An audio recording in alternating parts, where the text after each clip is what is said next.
kabu tala mi sama mama kazola mama ko kan shene ni mama ko ko mu 3 jours yebele fele mo mu ta sa tridu mi mjindu tala mu da dina yebele ya da yebele ke gene ni to kero mu sama mama zebi ke mama kuma bango ndo c'est la vie kero bunya da wayebe bijia mamba na viermis tala yaba zare da yebele bulu atofa le ko ni ba ko la ga usawani le préfet le peuple va tala kero akoli kero ngula kero chai nanga nzambi tata muvu samuni dukota hu dukwere wa assemblée ni hu ngulu dukwenda beto kero yo ici kero ça va couche-toi ça va yani kumani kero ou bébé kero ou dans la terre ça va bien quand on est jamais nadi donc tu la vois donc nous tu la vois en tout que éducation tu veux boulot ni là parce que dans tout ça mon amour tout va dans la ça pourquoi vraiment mazale la caminante kero ga jëm 7 mois donc boulot bi mebi wila ga ba o je dois wingi parce que boulot mazare woni fumwa donc le secteur ni na ni samu na côté wa élevage là ba dugo na mutungolo ba sape on tungolo mpashi ba sape ba u faso ko bata mon frère Bambaro la sape ga mo rampeo wala ko kwandi jou mi la sape je le comprends or defon yoyo bujitu wata manka beto to ba goroba beno tu zebi samuo chalta bébé sa culture parce que boba ta dinga mo s'intégrer ou mo saron service ko sapeur de cas déjà déçu parce que par rapport à vos comportements or que la sape que na synonyme ba impoli beto mbaka nkumbuyita baga mazare betona kata manka ba gronko on a respecté les aînés mu bongo nkumbuye neto e lumbuti donc beno pele bujitu ngati bo culture be yena nsangu donc c'est bon quoi sape loisirier mboye ariena donc faire play faire ba mo pe neto mona mu sport le lanceur je ne passe le tourbu makanga mpana ko ennemi équipe kata wonda kalu tulabiko donc oze bi mutambula olumulo zaba sikande ko lumona mutela agro sape on shirima zuji amebuna wa echika bofu akachoko kama baga nsangu mais sinon lumushaka kangati tela quoi muntu ba ça comprendre c'est pas que le mal qui va tout tout le sagab très beau kero tatela descends allez descends wa je dois bringuer au français tout ça c'est boulot le mamba le gros maître il vient au bonjo mamba to kabonga cha la fin ça va ko yiri parce que petit chimu kufi kaka chimana kumun la bâche le Paco boy toujours l'homme de sable plus sable donc au niveau le boulot à moi en bonne voie donc c'est l'agriculture l'élevage on a bongolo agriculture boulot nata mo yombo lo mona vida ile makuna parce que l'autre tambre bantugo tubana kuvuga na uma po parce que ta vie fiesta ezako sangana poto sangani boko mo confondre makamotu mais bana mikili bakalate boko vivre donc kinta quoi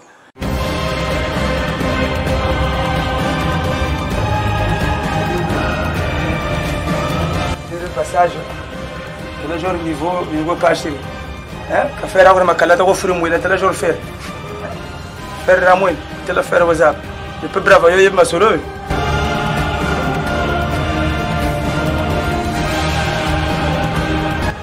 ça va faire le passage le boy il avait le rôle de zizi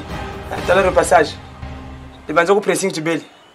ariena kuna nizonzi kwa munjila bana chimkuchiba kanemba kupashe chimufere makala non ari foi ba ko kwa mimi chifo ba pashe bien bon ko umuni neti muntu uyebela nditu bebele bien et tayi njeni yini ta ko muina bu penjeni bu ko bele kwana rata parce que kanjola ni muntu lendelo kanze bana doko meni bu ko bagire kwanja ka kwa tu ko zabe ka tu bebele bon paka boy bu mamba mbwire donc ni samu on frère ga mona c'est la sape tazakale no tazungura samu parce que on appelle bu yebele bu na ga tan bu ko bele kan fo na ga ci parisien ko bu ko mate munjilo mazar ci parisien ka fonda non ndele ka sala bio ngashi ba yebele kabina ko ci mu yebele bio nge fo no ko pare ko yebele bio no nge ko na mina choko ku njwa ku me mazar wo fink kana be ci exceptionnel moko mais sauf que énorme en samu c'est bon ko bele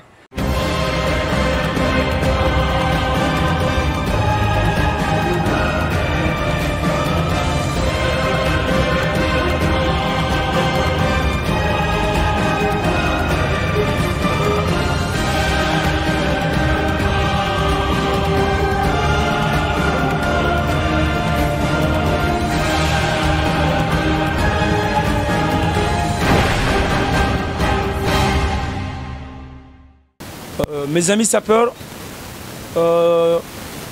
ils avaient commencé à confondre la SAP et la vie privée. Et puis, ils avaient introduit la politique dans la SAP. Alors que la SAP elle-même est la politique. Elle est la politique. La SAP, c'est un art. Art de s'habiller à la dernière mode. Un sapeur, c'est l'homme qui se soucie de son élégance et qui s'habille à la dernière mode. Donc, veut dire être à la page. Quand on parle de la mode, il n'y a que le vestimentaire. Il n'y a pas la vie privée. Il n'y a pas de maisons, il n'y a pas de matériaux. Mais malheureusement, les amis commençaient à insulter les autres, à dire de n'importe quoi. Et Elia Mazaré était un grand playboy, un théoricien que je suis, un imam. Fallait que je me retire pour ne pas perdre ma valeur. Mais aujourd'hui, par ma voix, j'exhorte tous les sapeurs qui confondent la SAP et la politique, et les insultes et la vie privée. Aujourd'hui, toi et moi, même si on a eu des tendances, dans le cas de la mode, si on fait même la théorie, mais tu n'as pas le droit d'insulter l'autre par son défaut physique, ou les insultes, ou sa femme, ou son père n'a rien à voir là-dessus. Le vrai problème, habille-toi, Louata, Otoma. Ouais, mais vous savez, à l'époque, c'était comment? Nous, on partait apprendre la théorie auprès des grands théoriciens. On partait apprendre, et quand on partait, c'est donc, faut avoir ton cahier. Et quand tu lui parles, toi, tu es en train d'écrire. Et si tu as la chance, il te demande le cahier, tu lui donnes le cahier, en ce moment-là, il te remplit le cahier. Mais ce système-là, attends, un système en kilo. Donc le nkelo, c'est la boude. On vous met là en même temps, parce que c'est le 8. Parce que le 8, il y a côté 8, il y a 8 adversaires, et dans le nkelo, il n'y a pas aussi les insultes. Tu ne peux pas insulter l'autre par rapport à son défaut physique, tel que je viens de le dire. Défaut physique n'a rien à voir. Donc il faut le makamomo pour déstabiliser l'autre. Moi, exemple, moi, je suis un nkelo. Ouais, nkelo. Ouais, mais nkelo, net kabetolobaka, net gronangaï, le défunt Sertachini disait, au cours d'une réaction de boudage, rien ne se perd, rien ne se crée. Mais il y a que la transformation des idées qui combinent dans le type d'avance au meilleur boudeur. Et même si le terme qui seront dités par les généraux Ferro, sur d'autres humains, nous vivons au 30e siècle et nous bénéficions tous les études du passé. Et comme me disait mes sœurs en Italie, primo estime aux camarades de Gomo de Pao Chedu. Ça, c'est une présentation. Et quand il vient dans les fêtes, le grand Sertachini, c'est le présentateur. Donc, avant que les fêtards puissent sortir, c'est lui qui faisait la théorie. Donc, en faisant une théorie pour que les sapeurs puissent, les fêtards puissent sortir. Donc, en ce moment-là, il commence à parler, commence à faire une théorie. Chers invités, chers playboys distingués, tous les griffes de la saperie, on est de Bumbacho et Manchuda. Et tous les griffes étaient réalisés par un savant playboy qui se nomme, on est de Elia Mazaré, le fils de Shinganfumbu, le capé Ferry de Bilanchoni, encadré au temple de Zinagour par le maire de la SAP, et Merof Djani de Mouzouzou, de Mississippi, de Zagimpondo, le fils de M. Bourgueta et Igon Nkokula. Donc, en ce moment-là, ça c'est une présentation. Donc, pendant qu'on déstabilise moto, quand il s'agit de Moko Kamona, il faut réaliser, mais sauf que, c'est-à-dire c'est comme dans un match de football. Un grand joueur, si on peut un ballon bien, il faut qu'on y aille pour perdre le contrôle. Donc les allures, il faut monter au salaire pour perdre le contrôle. Mais quand salaire, moto c'est le cambo engé, on t'a coûté la gagne et vindo yingue naku, bernia kurla bageno go soko franchir et attaquer goudron, on dirait que comme un goudron le Congo. On va kurla parce que vindo yingue naku. Donc, vindu est un salam vindu, il est vindu, bon, ne pas faire la cour. Donc, les télé monto, faut se pêcher, nous menons au Brazzaville, pêcher un bon bouingin, monto, Janyo Yauna A2F. Donc, pêcher si Mungo Yiga, parce que y a no Janyo Yauna A2F. Donc, aussi, pas de pêcher comme on a Bongo A2F, Kabongayani, Bunungu, Banyoga, Chao Winibantu. On a quel pêcher à Zanga Combo? Non, pêcher moi, je sais pas, mon dégon filou. Pêcher pas, ça me reste sur le moito, l'enfant, l'oiseau. Parce que tu n'as pas encore bouilli la graisse à Canada, tu m'as dit que tu l'as télé, mais madame, l'enfant est où? Tel l'enfant avec l'oiseau, va te la voiture de station. Et l'enfant est l'oiseau, le petit n'a pas qu'à au bas de la fougère, petit oeil du Gamundila, au bas de la terre, Nino, Jésus terre, je serai où il a robe quand l'esprit a bien gâté avec Wangoul. Donc, petit amour, si Wassa, Jésus, ça m'a ouest. Mais quand Dinga n'a pas la à distance, parce que mon goût ou mes ébouchir. Donc, il faut bon esprit en cachet au Brazzaville, petit tout là. Alors, qu'est-ce qui s'est passé avec Paka? C'est quoi? Au moins, il y a un Brazzaville, match la SAP. Ce qui vraiment, match est na Brazzanga na Kendaka. Ce que ça matanga moto na yebi, na Kendaka assister à match parce que je suis vraiment dans le social, c'est ma base. Hein, juste dans le social. Donc le social, c'est ma base, tel que je viens de le dire. Mais présence n'anglaise à la bateau ponton et à la bateau Brazza, bah quoi ngate, il supporte pas présence. Bah quoi là t'as bango, mais si on a latin à bimi, nega mwana mboya chikuja donc faut window terre mais parfois chikuja même fumu banandi si chikuja che parfois malnutrition quoi ngati ma dezo gajiri umfumu chaka bagiri malaji de la peau ngibele bana makwanza mais ta wina materiko mais pourquoi ta wina terre kuja donc Elia Mazaret tango zo kende Brazza ou la Brazzaville je veux dire on la ringa ti balo to parce que au Brazzaville ni comme il dit c'est pas tambo comme tensamio moi j'arrive à Brazzaville je l'ai au Brazzaville j'ai rabago la fois tonti na tambuku j'ai ça assisté tonti na tambuku ndo ti mokase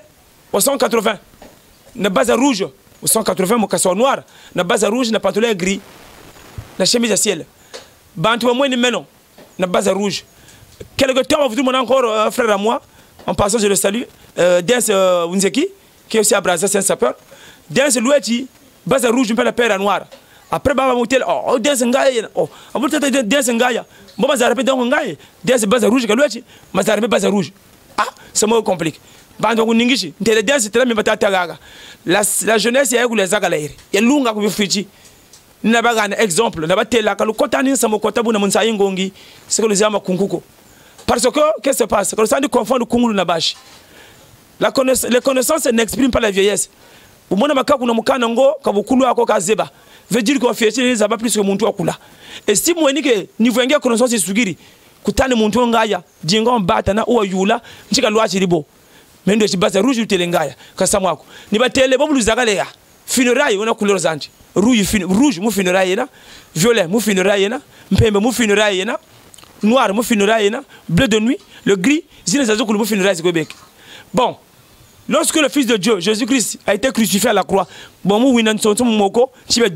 menga maduka, menga c'est la mort c'est le deuil. Mais que le temps zabako. Mais boubou, les chaussettes là on appelle ça les chaussettes universitaires. Ce sont les Mazarins. Ouais, donc ça peut être kachuo, bon, beaucoup après quoi. Mais de maintenant baou, bon zonzagana kwa ba muntu akolako. Parce que partout là je passe l'herbe ne pousse pas sauf le gazon parce que le gazon aussi est bien parce que pêche mais bien là nyoka burla ka bal nyoka shila kan saka na mona gazon ça ne tale ça ne bamina cha gazon ko kuri mais sinon partout là je passe l'herbe ne pousse pas na namagana net berdem kona muntu tukubulana kwa zonza menenda kwani mais c'était mes amis mukadi ambiance kwa belampe karabana kansa muko mais bunda kala pour noir vous trouvez à Brazzaville on te remet à faire petit meilleure fois le défunt Fistel par son âme à se prévoir avec Fuiti c'est toujours avec Fuiti et quand j'arrive avec Fuiti bantu moi ni meno belete la petit paka que mazarina j'sala bantu ko forme sale et bantu to ko tebe bien ce sont encore mes amis mes grands batu ko be ku quartier par complexe kabata ko ngorla ko petit na comme wala ukaweri tela kwange be ma partie ya la wuko na mangi ko petit na Jojo wa isayo kabalansa ayibo Jojo ko mo na mungo la tanafa petit na teri katazo winda ku Jojo Jojo bongo l'esprit petit tamiro wa ngulu zina zona bongo ma po noir bugu mezena même petit na par manque de contrôle oui kwa sa bantu samulo bolo yandi petit joua kota ka sa tourna mazari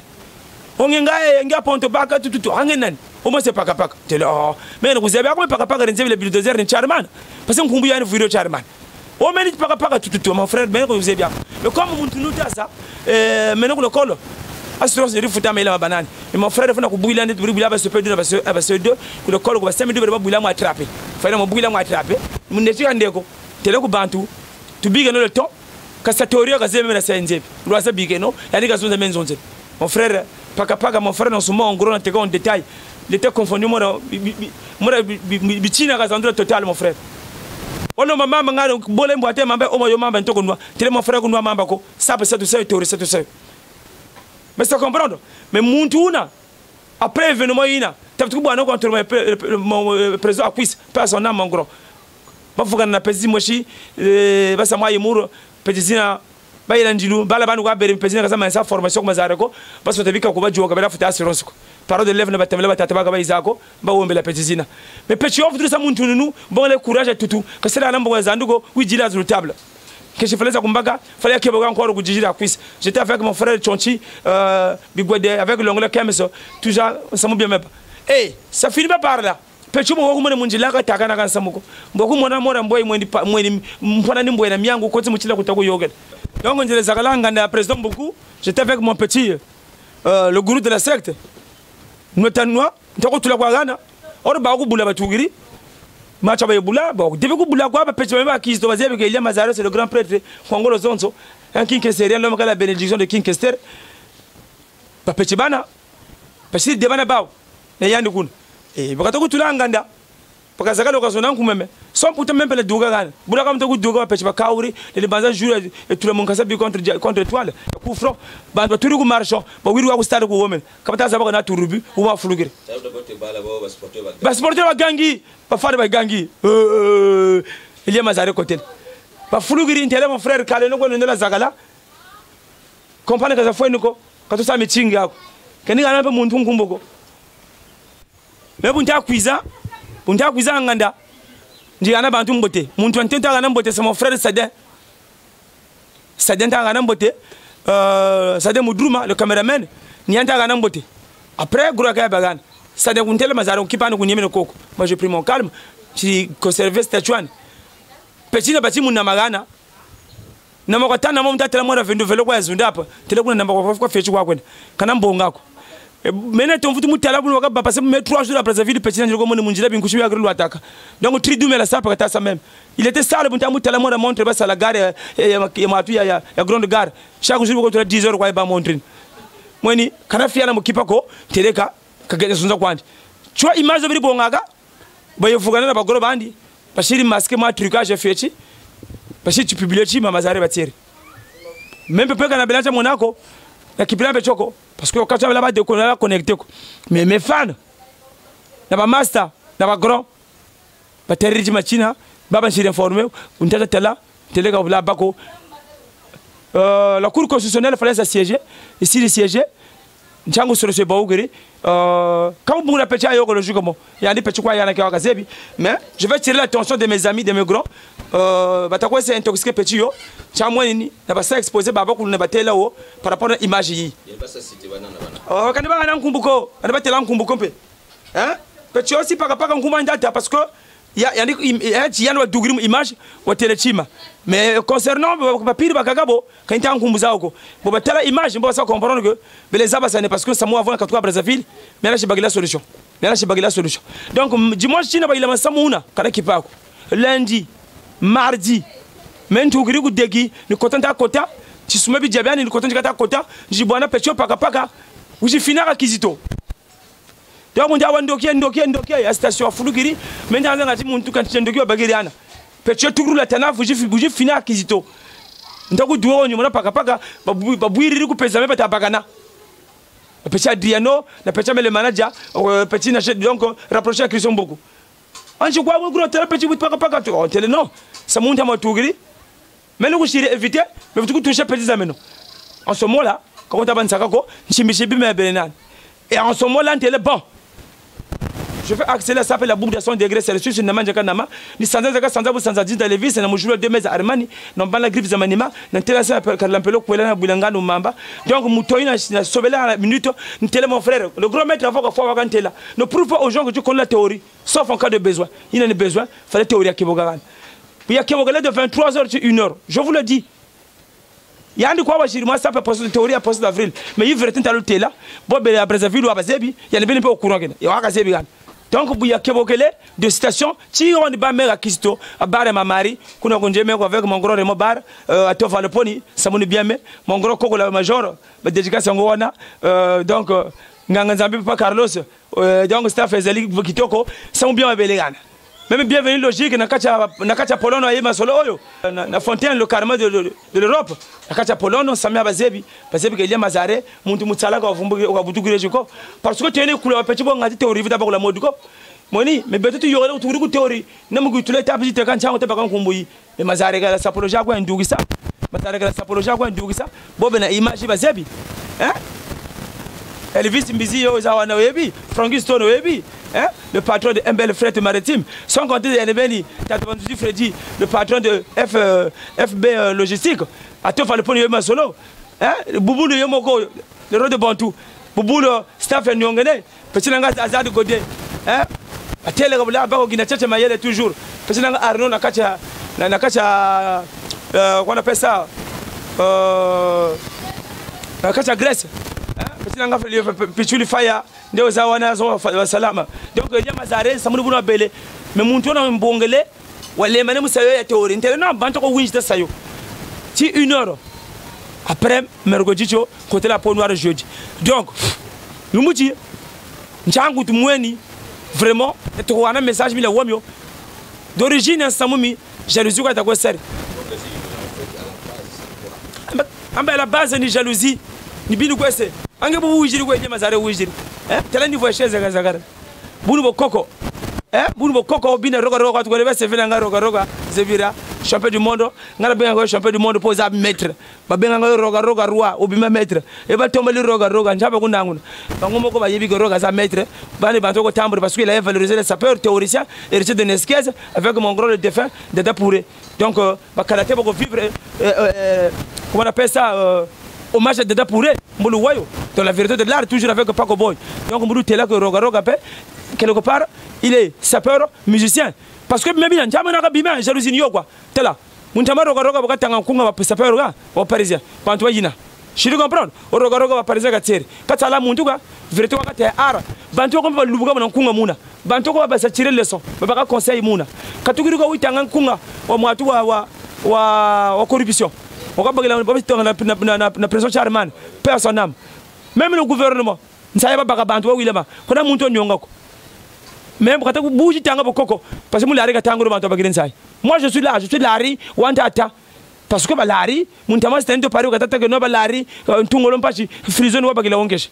et ça comprends oh bah l'arri quand non quand bah l'arri ko ah il y a pas l'arri il s'appelle Binsangu c'est un de Paris en passant le salam métro venant à le polonais sans compter yomoko brava le président toujours